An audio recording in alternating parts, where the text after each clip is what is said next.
Ready to race this morning because you're going to need to add a little extra oomph to your pace out there. Wait till you see these temperatures. It's going to matter. We take you out to the route, which actually starts out in Hopkinton, Kentucky. They are ready to go. The buses have already started bringing everyone out here to the race. That started earlier this morning. And you make your way out here through mile 13, about Wellesley, all the way down into Boston and Boston Common. You go through Newton and Brookline. I mean, it's a great race. The spectators make it, right? There's 30,000 runners from 99 countries who will be running this race. And let's talk about the weather. So first of all, here's a positive. Got a west wind, which will mean a wind at your back. So anywhere from 10 to 15, even 20 miles per hour. At least you're not running right into that. But the temperatures are going up. So we start the race with temperatures upper 60s. We're going to top it out in the low 70s. And dew points are in the mid 50s. That's a tinge humid, I think most runners would say.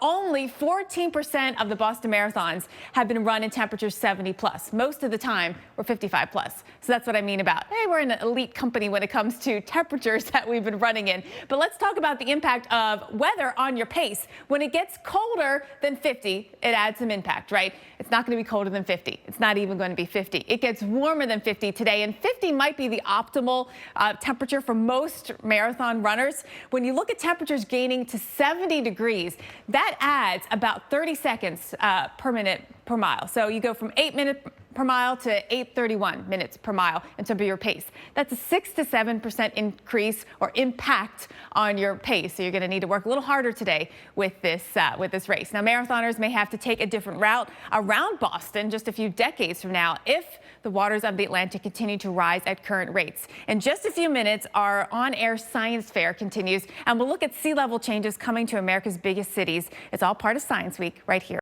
An on-air science fair on the Weather Channel. I want to talk about sea level rise, and sea level changes are coming to America's biggest cities. This is Science Week. We will dive deeper, and we're going to look at Boston right now and take a look at the potential impacts of rising sea level. So as the water rises through the years, there's the potential for it to wipe out areas in Boston, and that means historic areas could virtually be underwater. Also pretty impactful, right, too, because we're talking about airports and other roadways being underwater. So let's take a look. At the very top, we've got to look at how much sea level could rise by and where the impacts would be. So if it goes to 3 feet, now we get some water in Boston Common, right here along the Charles River. The whole area right on the water line right there will be underwater. Getting up to 5 feet, look at how many more areas will see water. And then we keep going up to 8 feet. Look at this potential all the way down in the Back Bay. The north end, we've got water all the way in, and the airport as well. As you can see out there all the way on the other side of the screen, right out there. Look at that. Look at all that water. You'd have to relocate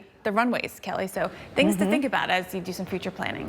Speaking of water, Florida's Ag Commissioner says the number of acres burned by brush fires in his state during the first 3 months of this year is up 250% over first quarter 2016. And surprisingly, listen to this, weather doesn't start most wildfires. Stats show 8 out of 10 are ignited by people.